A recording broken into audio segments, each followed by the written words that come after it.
Irmãos, na semana passada nós iniciamos a exposição do capítulo 4 aqui do Evangelho de Mateus, né? O texto onde narra a tentação do Senhor Jesus. Nós estamos num período aqui de início do ministério público de Cristo. É uma espécie de preparação que Jesus está passando para o início do seu ministério terreno. Então nós estamos analisando desde o verso 1 do capítulo 4 até o verso 11. Nós estamos dividindo em algumas pregações para poder ver versículo a versículo. Então, se você já abriu sua Bíblia, acompanhe comigo a leitura do capítulo 4 do Evangelho de Mateus, dos versos de 1 a 11. A seguir, foi Jesus levado pelo Espírito ao deserto para ser tentado pelo diabo. E depois de jejuar 40 dias e 40 noites, teve fome. Então, o tentador, aproximando-se, lhe disse: Se és filho de Deus, manda que essas pedras se transformem em pães. Jesus, porém, respondeu: Está escrito: Não só de pão viverá o homem, mas de toda palavra que procede da boca de Deus. Então, o diabo levou a cidade santa, colocou-o sobre o pináculo do templo e lhe disse: Se és filho de Deus, atira-te abaixo, porque está escrito: Aos seus anjos ordenará a teu respeito que te guardem, e eles te sustentarão nas suas mãos, para não tropeçares em alguma pedra. Respondeu-lhe Jesus: Também está escrito: Não tentarás o Senhor teu Deus. Levou ainda o diabo a um monte muito alto, mostrou-lhe todos os reinos do mundo e a glória deles, e lhe disse: Tudo isso te darei, se prostrado me adorares. Então Jesus lhe ordenou: Retira-te, Satanás, porque está escrito: Ao Senhor teu Deus adorarás, e só a ele darás culto. Com isto, o deixou o diabo, e eis que vieram anjos e o serviram. Vamos orar mais uma vez, irmãos.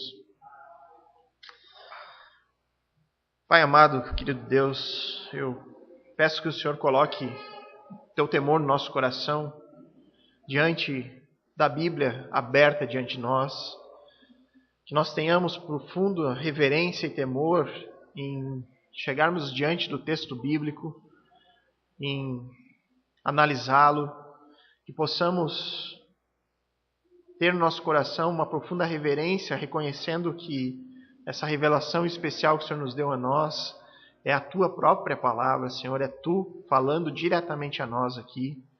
Que possamos aprender mais o texto bíblico, que possamos nos aproximar de Ti por meio disso, Deus, e que nós possamos, com sabedoria, aplicar o texto às nossas vidas, ao nosso contexto, ao nosso dia a dia. Nos dá essa sabedoria, Senhor, que vem do Teu Espírito, que nos proporciona aplicar o texto, a Sagrada Escritura, de forma prática na vida de cada um de nós. Nós oramos em nome de Cristo. Amém. Vamos recapitulando apenas da semana passada, na pregação anterior, nós analisamos apenas os 4 primeiros versículos desse texto que narram a primeira tentação que Jesus sofreu. Então Jesus ele é levado pelo Espírito Santo, logo após ele ser batizado por João Batista. Então ele é levado pelo Espírito até o deserto para ser tentado pelo diabo. E aí, depois de 40 dias, 40 noites de jejum, o tentador se aproxima de Cristo e inicia os seus ataques. O primeiro teste apresentado por Satanás foi para que Jesus usasse do seu poder, sendo ele o Messias. A gente viu que o texto aqui Satanás ele não se refere como uma dúvida se tu és o Filho de Deus. O texto original ele diz: já que tu és o Filho de Deus, então faça isso ou faça aquilo. Então Satanás não tinha nenhuma dúvida que Jesus era o Messias prometido. E ele diz: já que tu és o Filho de Deus, então faça alimento e sacia a sua fome. Transforme essas pedras em pães e acabe com esse seu sofrimento de 40 dias e 40 noites sem comida. O teste aqui na primeira tentação estava em Jesus acabar com o seu próprio sofrimento, nesse caso uma fome muito intensa, provocada por um jejum muito extenso, por meio do uso do seu poder. Só que fazendo isso, Jesus estaria abrindo mão de viver conforme a vontade do Pai. Estaria abrindo mão de ser o servo sofredor, que havia sido confirmado no momento do seu batismo. A resposta de Jesus para Satanás foi que nem só de pão vive o homem, mas de toda palavra que procede da boca de Deus, ou seja, Para Cristo, ser obediente à palavra de Deus é a coisa mais importante deste mundo. Ser obediente à vontade do Pai é mais importante do que acabar com o seu próprio sofrimento momentâneo. Hoje nós veremos a segunda tentação de Jesus. Nós ficaremos apenas nos versos 5 a 7, onde eu pretendo explicar um a um aqui essa noite, se Deus assim permitir. Então, vamos para o verso 5, que diz ali: Então, depois da primeira tentação, o diabo o levou à cidade santa e colocou-o sobre o pináculo do templo. Agora nós vemos Satanás levando Jesus até a cidade santa. Cidade santa era um nome comum, um termo comum daquela época para a cidade de Jerusalém. Então, significa que Satanás levou Jesus até Jerusalém. Há quem diga, irmãos, que depois de 40 dias de jejum, 40 dias sem receber alimento, Jesus estaria debilitado demais para fazer uma viagem do deserto até Jerusalém. Também, pelo fato de Jesus não ser da tribo de Levi, que é a tribo que cuida do templo, Jesus não teria como ter acesso ao ponto mais alto do templo, porque apenas os levitas poderiam entrar nessas regiões em relação ao templo. Então, essas pessoas dizem que essa tentação teria ocorrido por meio de uma visão, do qual Jesus teria tido, uma visão sobre este determinado momento que Satanás estava propondo a ele. Mas, analisar e interpretar deste modo as Escrituras seria colocar barreiras demais, onde o texto ele é muito claro. Ele diz que Satanás levou Jesus até o pináculo do templo. Nós não sabemos explicar de que forma isso aconteceu, mas o texto diz que isso de fato aconteceu. Satanás levou Jesus até lá. O pináculo do templo, irmão, seria nada mais nada menos que o topo, o ponto mais alto do templo nessa região. Então, a nova versão transformadora, por exemplo, que é uma linguagem mais atual, ela já traz essa ideia na sua tradução. Ela diz assim: então o diabo levou a cidade santa até o ponto mais alto do templo. Curiosamente, existem escritos judaicos, comentários escritos por judeus, que são posteriores até do relato aqui do Evangelho de Mateus, que dizem que o Messias, quando chegasse a esse mundo, ele provaria ser o Messias ao se atirar do pináculo do templo. Os judeus escrevem isso. Uma pessoa sobrevivendo a uma queda impossível de se sobreviver. Seria essa maneira de que o Messias seria autenticado como de fato o verdadeiro Messias. Isso autenticaria a condição daquela pessoa por ter sobrevivido a algo que impossivelmente alguém poderia sobreviver. Só que nós não podemos levar em conta que Satanás buscasse esse motivo para tentar Jesus, em relação à interpretação dos judeus. Que Satanás teria levado Cristo até lá para que tentá-lo convencer ele a pular de lá para fazer aquilo que os judeus esperavam do Messias. Fazer isso para autenticar a sua posição messiânica. Nós não podemos considerar que essa tentação de Satanás tivesse o propósito de provar às pessoas do seu povo, do povo judeu, de que ele era o novo Davi, o homem que libertaria Jerusalém da mão do Império Romano.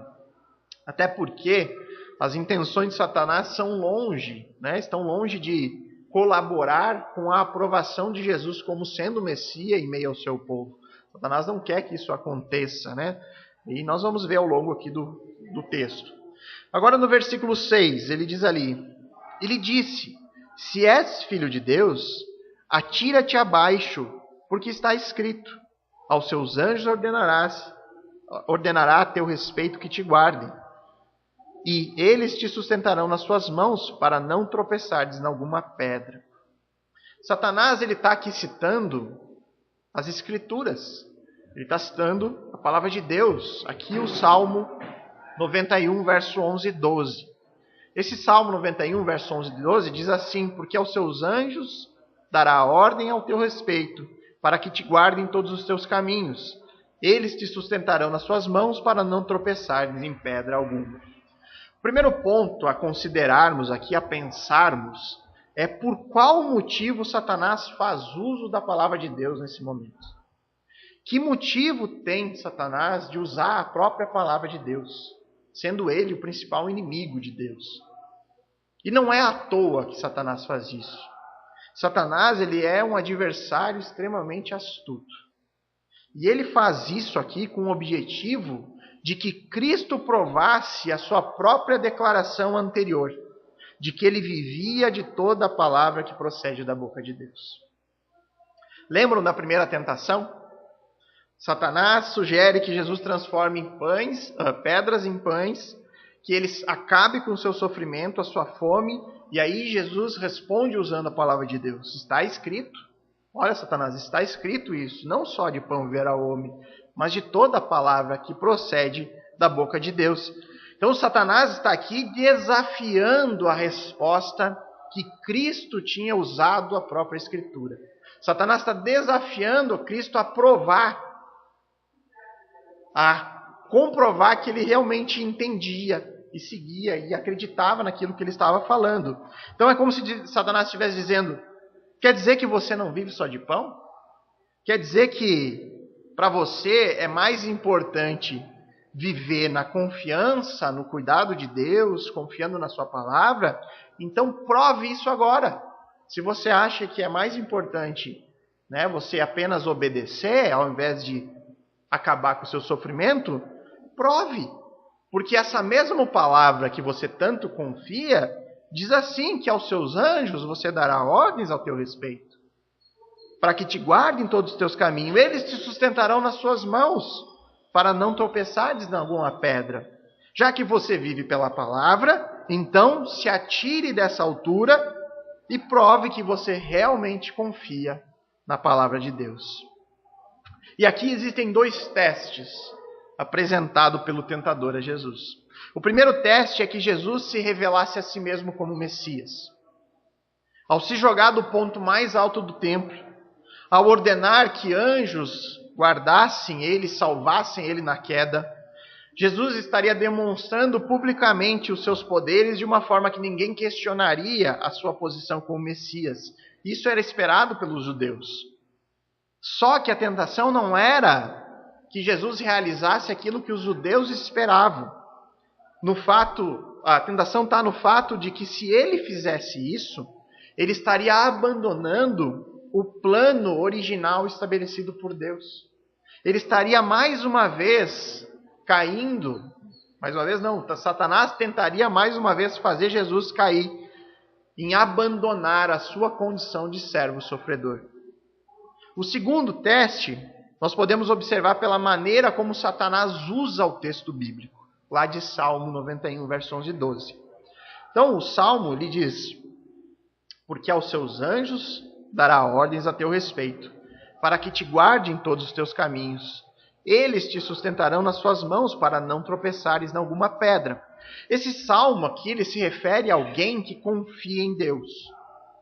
Portanto, irmãos, não há ninguém melhor que se enquadre nessa condição de alguém que confia em Deus do que o próprio Senhor Jesus. Então, de fato, o texto ele pode ser aplicado a Jesus.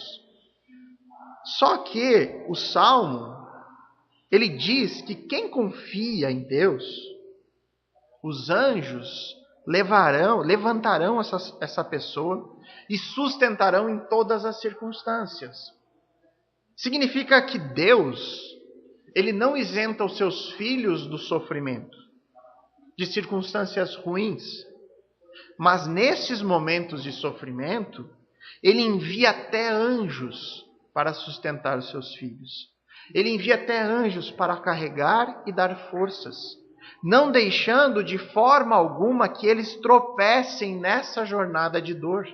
É isso que diz o Salmo. Só que esse tropeço que o Salmo se refere, ele diz respeito a tropeços acidentais. São tropeços que ocorrem em momentos de dificuldades, em momentos de grande sofrimento. São tropeços que fogem do nosso controle. De forma nenhuma a gente vai poder interpretar esse texto como que se os anjos do Senhor farão qualquer coisa para intervir ou impedir um suicídio planejado e executado por alguém. Nós não temos como pegar esse texto e dizer, eu vou me jogar na frente de um caminhão porque eu confio que Deus vai mandar anjos para me salvar no momento que eu for me jogar no caminhão. Não tem como interpretar a Bíblia dessa forma. Então, de que forma nós podemos interpretar esse texto? Como se os anjos do Senhor farão intervenção para impedir um ato como o que o Jesus iria fazer ali. Não é isso que o texto está falando. O texto está falando em suporte em meio ao sofrimento, nos momentos de intensa dor, onde nós não vemos esperança, onde parece que tudo está desabando. Há uma promessa que Deus vai nos sustentar nestes momentos. São momentos onde a nossa fé pode vacilar. Nós somos pecadores e somos falhos, mas nós temos uma promessa que se nós somos filhos e permanecermos em obediência, Deus nos sustentará. Uma pessoa que conscientemente fizesse isso aqui, no caso de Jesus Cristo, se lançando o templo abaixo, uma queda onde se calcula mais de 150 metros, o ponto mais alto do templo, fazer isso e usar a palavra como desculpa para fazer isso, porque eu confio nela, que Deus vai mandar anjos para me salvar, isso seria tentar o próprio Deus. Então a segunda tentação aqui de Satanás era fazer Jesus testar ao Pai. Fazer Jesus colocar Deus em prova, em teste. E no próximo versículo nós vamos entender a resposta de Jesus. É muito clara e nós vamos ver a fundo o que significa tentar a Deus. Mas agora eu quero botar o foco na interpretação que Satanás deu ao texto bíblico. Ele claramente aqui faz uso do texto fora do seu contexto para criar um pretexto. É isso que ele vai fazer. Ele vai tirar o texto do contexto para ter um pretexto e forçar Cristo a fazer aquilo. E esse é o método, a escola de interpretação bíblica de Satanás. E essa escola, irmãos, de interpretação bíblica tem feito alunos em vários lugares do mundo. Nós não podemos esquecer que o professor dessa escola de interpretação bíblica, ele é chamado pela própria Bíblia de mentiroso, de enganador, de nosso adversário. O plano de Satanás é sempre o mesmo: distorcer as verdades bíblicas e transformá-las em mentiras. Toda heresia, não sei se você já ouviu esse termo, mas heresia significa um ensino que fere as doutrinas fundamentais do cristianismo. Toda heresia, ela surge, ela nasce da própria Bíblia. E infelizmente esse método de interpretação bíblico, onde o contexto é desprezado, ele tem sido usado por muitos pastores e por muitas igrejas mundo afora. Em especial por igrejas que dizem possuir fogo do Espírito. Igrejas que colocam toda a sua ênfase em um mover do Espírito Santo em seu meio. São nessas igrejas que enfatizam tanto questões espirituais, que enfatizam tanto o sobrenatural, que nós aprendemos ou vemos alguns pastores lendo, por exemplo, o texto de 2 Coríntios 3,17, que diz assim: ora, o Senhor é Espírito, e onde está o Espírito do Senhor, aí há liberdade. Nós devemos dar liberdade para o Espírito em nosso meio. O texto está falando, onde está o Espírito do Senhor, aí há liberdade. Nós, na nossa igreja, temos que dar liberdade para o Espírito agir. Se o Espírito está dizendo no seu coração para você pular, pule. Se o Espírito está dizendo para você gritar, grite. Se o Espírito está dizendo para você sair rodopiando pelo meio do espaço da igreja, faça isso. Dê liberdade para o Espírito. Se você quiser gritar, imitar um animal, não se intimide. Porque isso é o Espírito agindo em você, porque aqui é a liberdade espiritual. Só que esse tipo de interpretação, ele ignora completamente o contexto do texto. Ignora o texto que diz Mas até hoje, quando é lido Moisés, o véu está posto sobre o coração deles. Quando, porém, algum deles se converte ao Senhor, o véu lhe é retirado. Ora, o Senhor é o Espírito, e onde está o Espírito do Senhor, aí há liberdade. O Espírito Santo, que diz o texto, nos traz liberdade do pecado. Nos traz liberdade da tentativa inútil de cumprir a lei de Moisés, a lei mosaica, como uma forma de se tornar justo diante de Deus. O cristão não está mais preso à condenação da lei, o cristão está livre. Essa é a liberdade que o texto fala. É tão simples ler 2 versículos antes para você desmoronar toda uma teologia errada. Não há nada no texto que diz que devemos ser livres no culto para fazer o que a gente quiser, para sair sapateando, gritando, rodopiando. O culto a Deus, ele é marcado por ordem e decência. As pessoas esquecem que o Espírito Santo de Deus é a terceira pessoa da Trindade. Ele não é uma força mística que move as pessoas a agir de maneira irracional. Outro exemplo, bastante presente, Marcos 11, 24, que diz assim: por isso, vos digo que tudo quanto em oração pedirdes, crede que recebestes, e assim será convosco. O texto é muito claro, irmãos.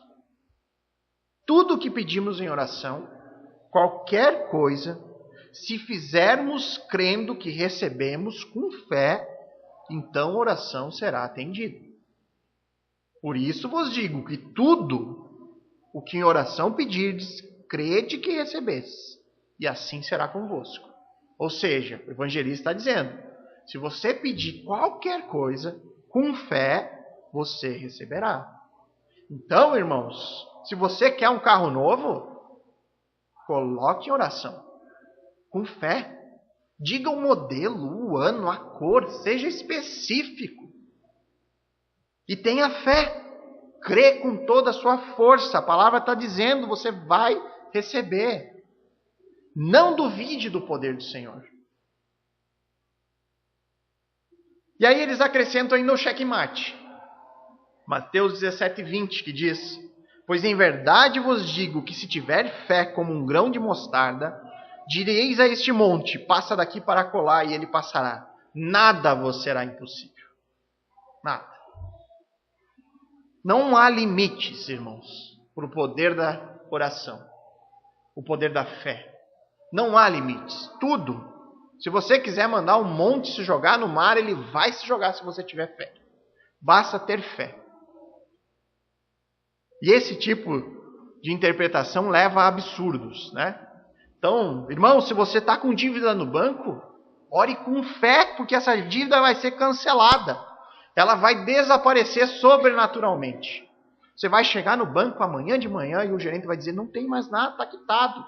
Não precisa mais fazer nada. Ou ainda, chega a absurdos de crente orando para o patrão quebrar a cara, né? Orar com fé que aquele meu patrão que tanto me explora vai quebrar a cara, vai dar tudo errado na vida dele. Ou ver crente fazendo música da vitória que tem sabor de mel, né? Ou a música da vingança gospel, né? Eles vão ver o meu sucesso. Agora eles vão ver. Enfim, irmãos, tem de tudo, né? Tem crente orando para a gente morrer. É macumba gospel pegando geral. Esse povo, irmãos, eles esquecem. Eles usam a interpretação de Satanás aqui, né? A bíblica. O método de Satanás interpretar as escrituras. E esquecem de harmonizar texto com os outros textos da Bíblia. Você não pode pegar um texto isolado e criar uma doutrina em si. Essa doutrina tem que se harmonizar com todo o ensino das Escrituras. E aí você tem um texto, como por exemplo, 1 João 5,14, que diz: e esta é a confiança que temos para com Ele, que se pedirmos alguma coisa segundo a sua vontade, Ele nos ouve. Sim, então é uma verdade, irmãos. Deus fará o que nós pedirmos em oração. Isso não é mentira. Os outros textos não estão mentindo. Deus fará Se nós pedirmos com fé, Deus fará o que nós pedirmos. Mas vem a condição. A Bíblia dá a condição. Uma condição que é fundamental e ela não está atrelada ao tamanho da minha fé. Mas em si a minha fé é verdadeira. A condição é não orar na minha vontade, mas na vontade de Deus. Só que eu vou desanimar vocês agora. Porque orar segundo a vontade de Deus é muito difícil. E sabe o porquê que é muito difícil? Porque para mim orar segundo a vontade de Deus, eu preciso conhecer a vontade de Deus. Isso é algo possível? Com certeza é possível. É. Mas aí que vem o problema. Para mim conhecer, eu preciso ler esse livro. E ler, irmãos, principalmente na cultura que nós vivemos no nosso país, onde nós não somos ensinados a ler, nós somos ensinados a ver novela, ver filme, a mexer no tablet e no celular, nós não somos ensinados a ler. Então, para a nossa realidade, ler é muito chato. Ler é até difícil, porque nós não tivemos uma boa educação, nós somos limitados até intelectualmente, infelizmente, no nosso país. E esse é o pensamento geral do povo cristão. Você vê pessoas dizendo, eu vou em tal igreja porque lá tem um profeta lá. Tem um pastor que ele revela tudo para a minha vida. Então eu vou lá, porque ele me diz o que vai acontecer, ele me diz o que eu tenho que fazer. Isso é muito mais fácil, irmão. Isso é um atalho que vai te levar a um precipício, mas é um atalho para algo que é muito mais difícil, que é ler, que é estudar, que é se debruçar nas Escrituras. E eu poderia citar vários outros exemplos, irmãos, desse tipo de interpretação nessa escola de Satanás. A maneira como o dízimo é pregado nas igrejas hoje, como uma obrigação legal, como fosse algo da lei do Antigo Testamento, como se nós tivéssemos que dizimar nos mesmos moldes na nação de Israel, com base em constrangimento, com base em ameaça.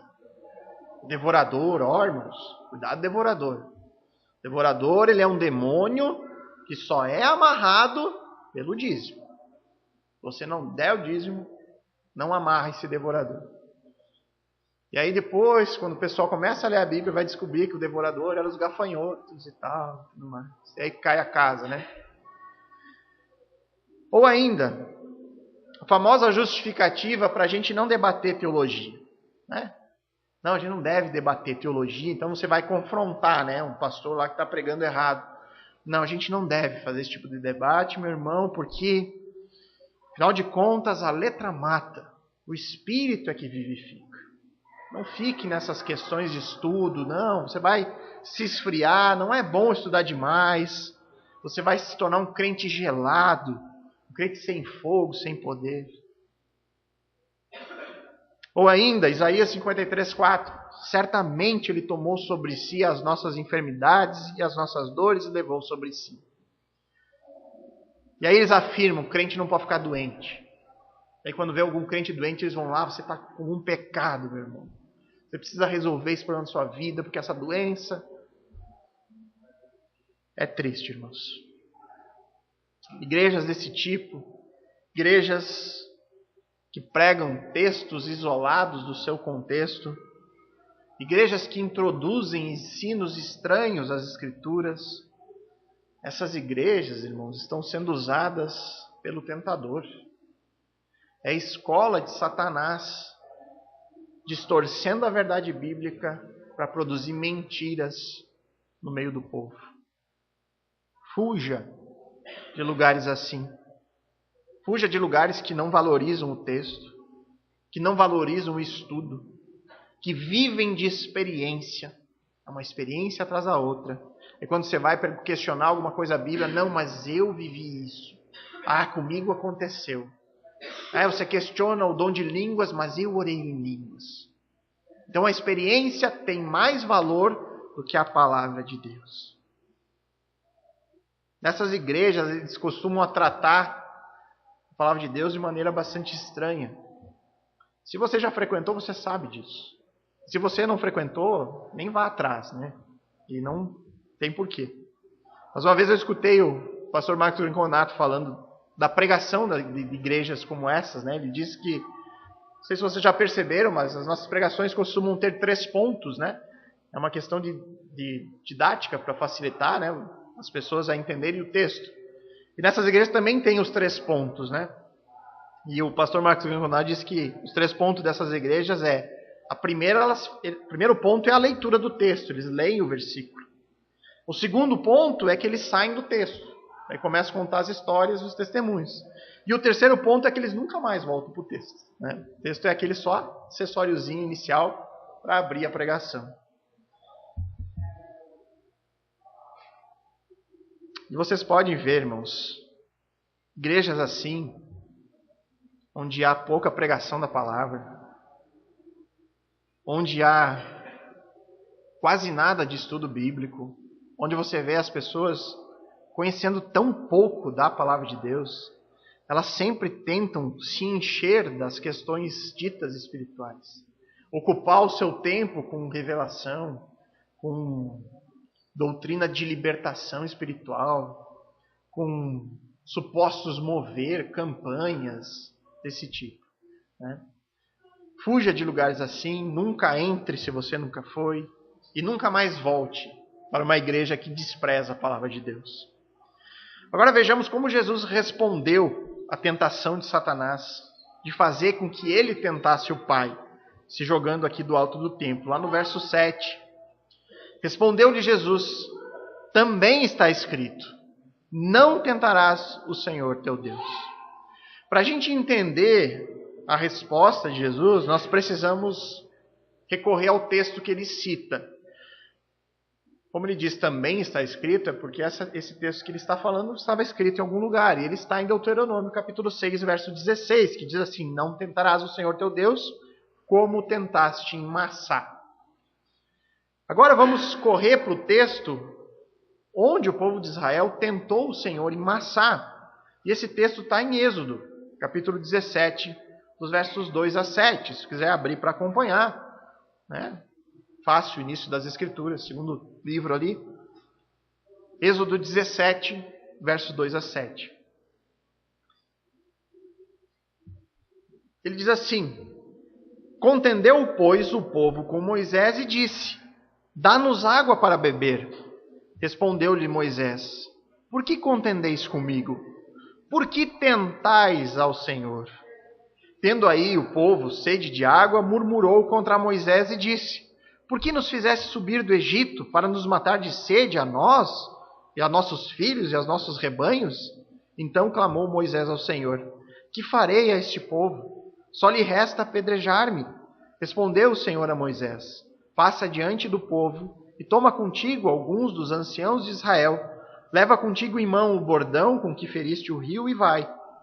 Eis que estarei ali diante de ti sobre a rocha em Horebe. Ferirás a rocha, e dela sairá água, e o povo beberá. Moisés assim o fez na presença dos anciãos de Israel. E chamou o nome daquele lugar Massá e Meribá, por causa da contenda dos filhos de Israel, e porque tentaram ao Senhor, dizendo: está o Senhor no meio de nós ou não? Esse texto, irmãos, ele mostra o povo israelita colocando Deus à prova. Eles fazem isso exigindo água para beber.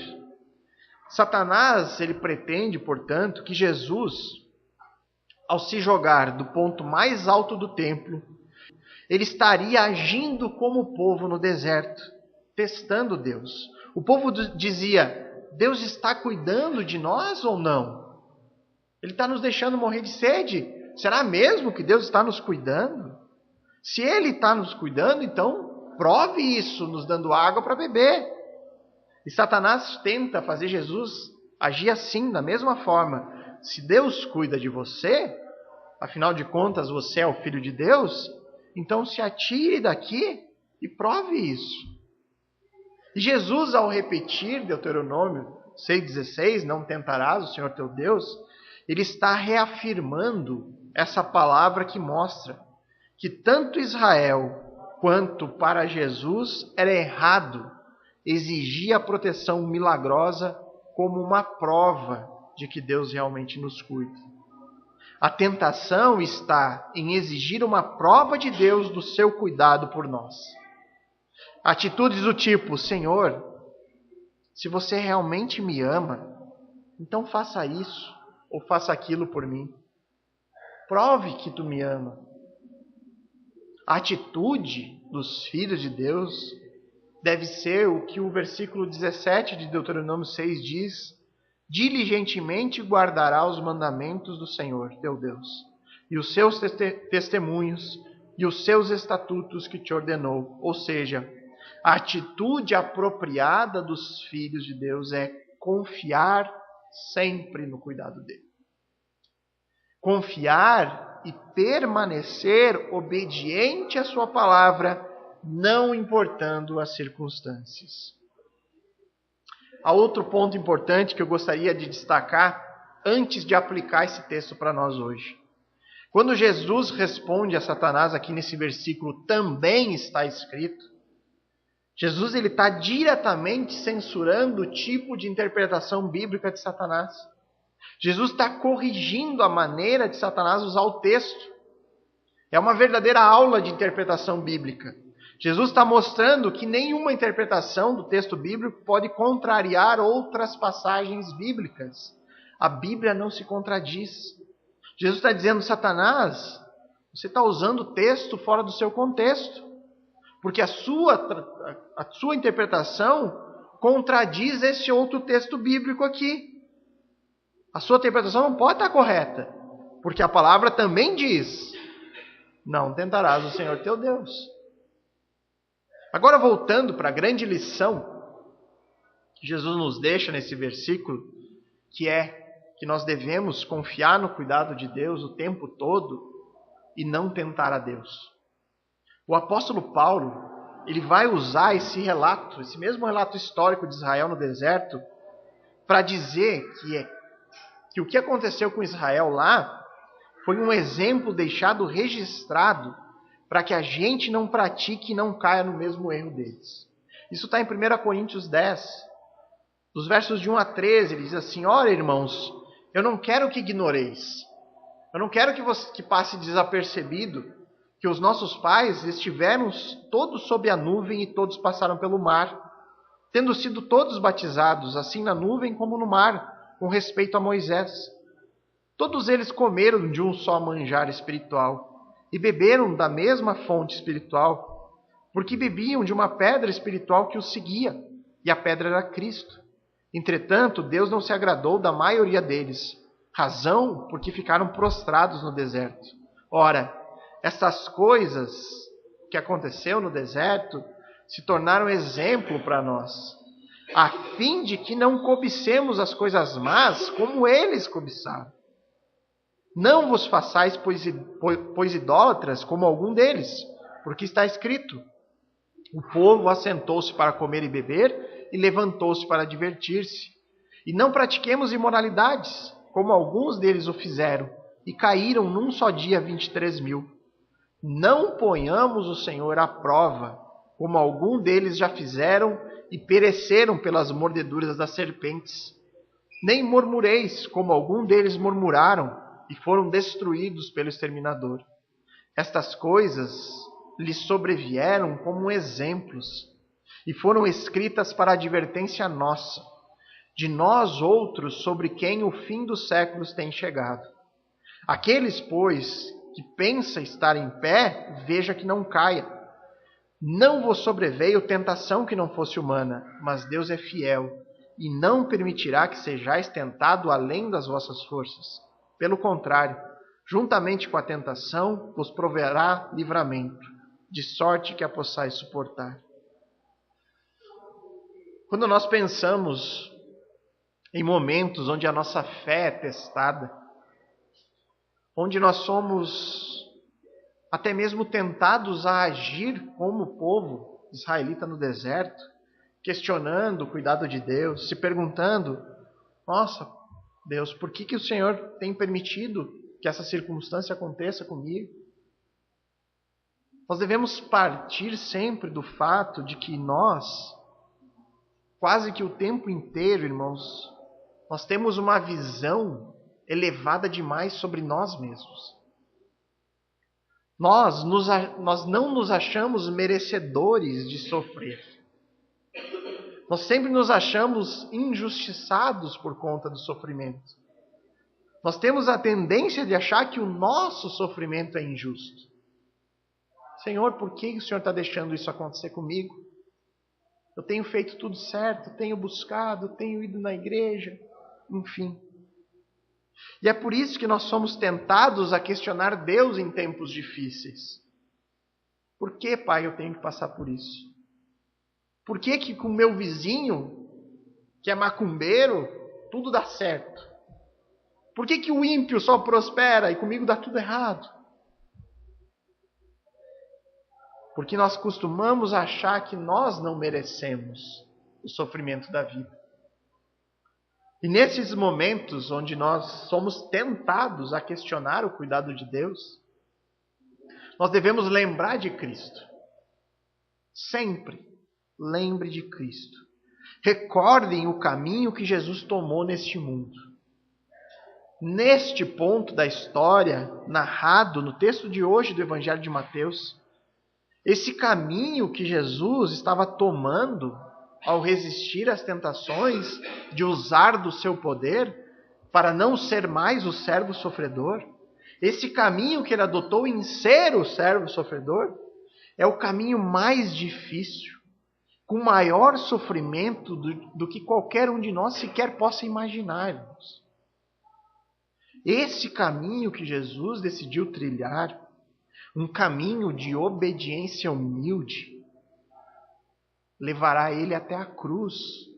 Nós veremos no Evangelho. Não existe comparação para nada do que nós podemos viver ou vir a passar aqui em termos de sofrimento. Nós nunca nos compararemos, nós nunca sofreremos como Cristo sofreu. E o detalhe, Cristo não merecia o sofrimento. Ele sim poderia ter uma visão elevada demais sobre ele mesmo. Ele sofreu injustamente. Nós nunca sofreremos injustamente. Nós nunca seremos injustiçados. E nós podemos ter a certeza que Cristo foi guardado pelo Pai em todos os seus caminhos, conforme a palavra promete. Porque sempre Cristo permaneceu obediente à sua vontade até o fim. O objetivo de Satanás é fazer Jesus fugir deste caminho. Fazer com que Jesus desobedecesse à sua vocação de servo sofredor. Desprezado, rejeitado pelos homens. Aquele sobre quem recairia a iniquidade de todos nós. Sem a cruz, sem o servo sofredor, não haveria salvação. Não haveria esperança. Cristo sofreu pela salvação de quem nem merecia ser salvo. Já se imaginou você entregando a sua vida para morrer por um bandido, por um criminoso? Será que você faria isso? Daria a sua própria vida para alguém que não merece? Foi isso que Cristo fez por nós. Nós somos o bandido. Nós somos os criminosos, do qual Jesus veio morrer por nós. E semelhante ao que aconteceu na primeira tentação, Jesus reage de acordo com a vontade do Pai. E ele faz isso numa área em que os antigos israelitas haviam fracassado. A história de Israel se repetindo em Cristo. Mas dessa vez uma história de aprovação, não uma história de reprovação. E nós por diversas vezes também somos tentados a colocar Deus à prova. Nós tentamos a Deus, irmãos, quando nós murmuramos, reclamamos, que as circunstâncias da vida não estão como nós desejamos ou planejamos. Nós tentamos Deus quando nós reclamamos por passar por algo que nós não gostaríamos de estar passando.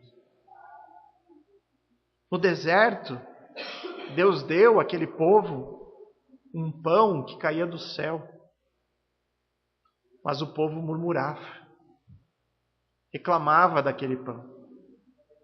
Eles não se satisfaziam com uma provisão milagrosa de alimento providenciada por Deus. Devemos estar sempre contentes com aquilo que Deus tem nos dado.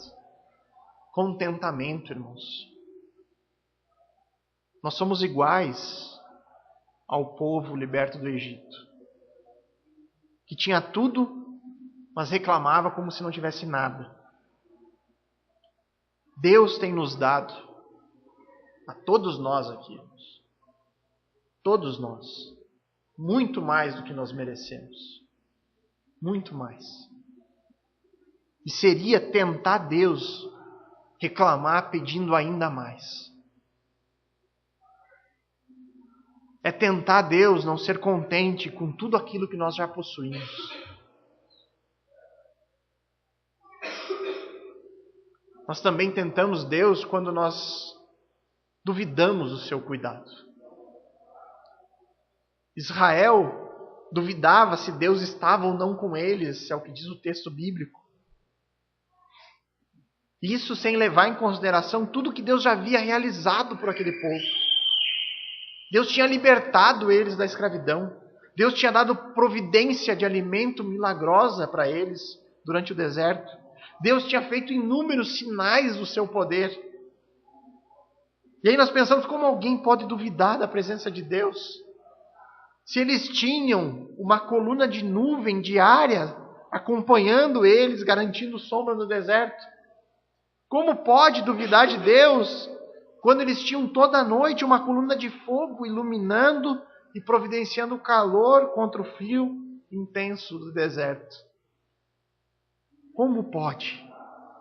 Como pode os judeus do tempo de Cristo duvidarem de Cristo, vendo os inúmeros milagres, a sua incrível sabedoria, o seu amor e a sua misericórdia que brilhavam nos seus olhos?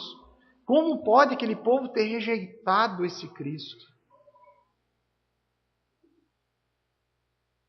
Nós nunca devemos duvidar do que o Senhor pode fazer, porque Ele é o Deus Todo-Poderoso.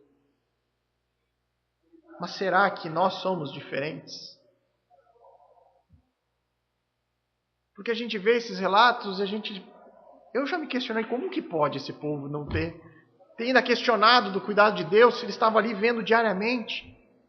Como alguém pode ter duvidado de Cristo, vendo Ele ressuscitando mortos, curando enfermos, expulsando demônio? Como alguém ainda gritou, crucifica-o? Mas aí a Bíblia vem nos dar um choque de realidade. Será que nós somos diferentes? Será que realmente nós cremos que Deus pode tudo? Que Deus é o Todo-Poderoso? Que nada que acontece está fora do controle dele? Será que nós acreditamos que Ele realmente está conduzindo o seu plano maravilhoso e que nada pode frustrá-lo? E eu lamento dizer, irmãos, sim. Muitas vezes nós podemos duvidar disso. Inúmeras vezes. Nós podemos agir igualzinho aos israelitas do deserto. Nós podemos agir igualzinho aos fariseus, duvidando que Cristo é o Messias. Nós podemos, mas nós não devemos fazer. Nós precisamos confiar em toda a palavra que procede da boca de Deus. Nós não devemos tentá-lo por nossa incredulidade. Nós não devemos tentá-lo por nossas dúvidas, pelos nossos caprichos, porque o Senhor, assim como aquele povo que pereceu, Ele não terá por inocente aquele que agir com incredulidade. Nós tentamos a Deus também quando nós usamos a palavra de Deus para os nossos próprios propósitos, e desejos, tentando submeter a palavra de Deus à vontade humana. De fazer isso também é tentar a Deus. Quem usa a Bíblia para determinar, para exigir alguma coisa de Deus, está seguindo a interpretação bíblica de Satanás. Está usando algo que é sagrado, santo, como uma fórmula mágica gospel. E nós jamais devemos cair nesse erro, irmãos. Somente tentará a Deus aquele que não possuir um conhecimento profundo e verdadeiro sobre quem Deus é.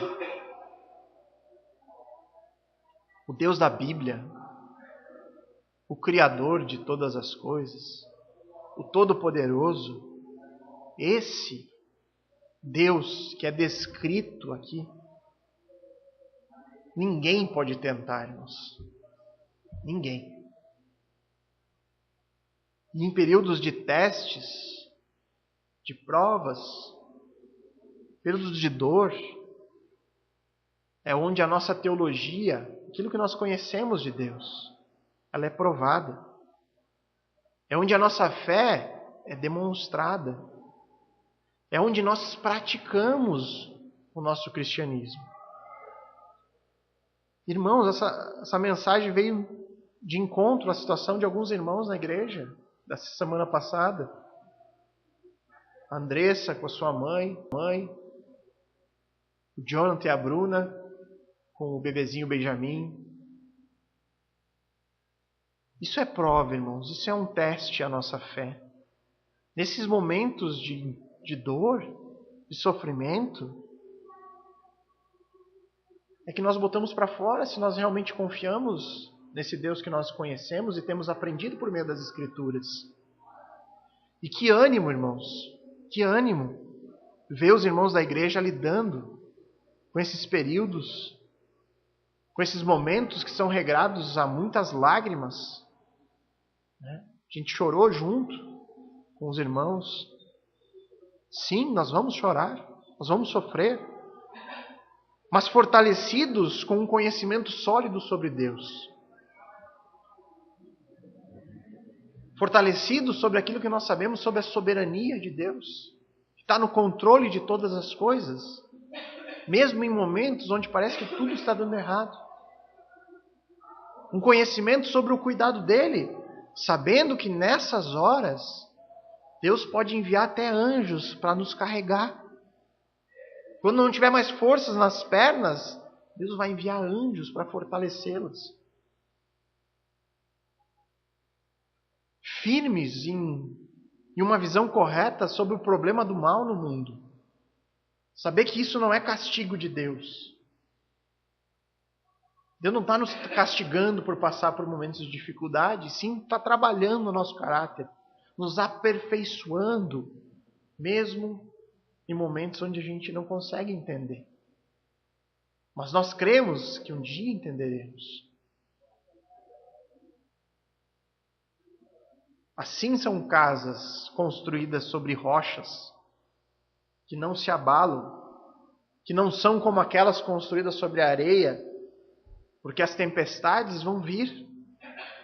Independente de onde a sua casa for construída, as tempestades chegarão. A diferença é aonde eu estruturei a minha casa. A rocha que é Cristo ou a areia? Onde o primeiro vento desaba com tudo. É como diz o pastor John Piper, teologia fraca faz crentes fracos. Crentes que não resistem às dificuldades e ao sofrimento. Que Deus, irmãos, nos ajude a buscar o tempo todo o conhecimento sólido sobre Ele. O conhecimento realmente baseado na palavra de Deus, sobre os seus atributos. Conhecer tudo aquilo que brota da sua palavra e que foi revelado para o nosso próprio bem. Que a gente se esforce em adquirir um conhecimento correto sobre nós mesmos. E com isso nos leve a nos humilhar diante desse Deus tão grandioso, diante da nossa própria pequenez. Que Deus nos ajude a nos aprofundar em humildade e reverência por quem Ele realmente é. Que Deus nos conduza, irmãos, até a eternidade na busca desse oceano de maravilhas que há na revelação que Ele nos deu. Isso aqui é uma fonte inesgotável, irmãos, de conhecimento sobre Ele. E é aqui que nós devemos nos esforçar. E não é um esforço semanal de todo domingo, onde nós escutamos uma exposição do texto. É um esforço diário de contemplação pessoal, de busca por uma comunhão pessoal com Deus. É cada um de nós diariamente em contato com essa maravilha que é a palavra de Deus. E que por meio disso, de uma mudança de atitude nossa, nós sejamos preservados de jamais colocar Deus à prova. Porque quando nós conhecemos Deus profundamente da forma como Ele é, nós jamais faremos isso. Porque é impossível nós tentarmos a um Deus tão grandioso e poderoso. Vamos orar, meus irmãos.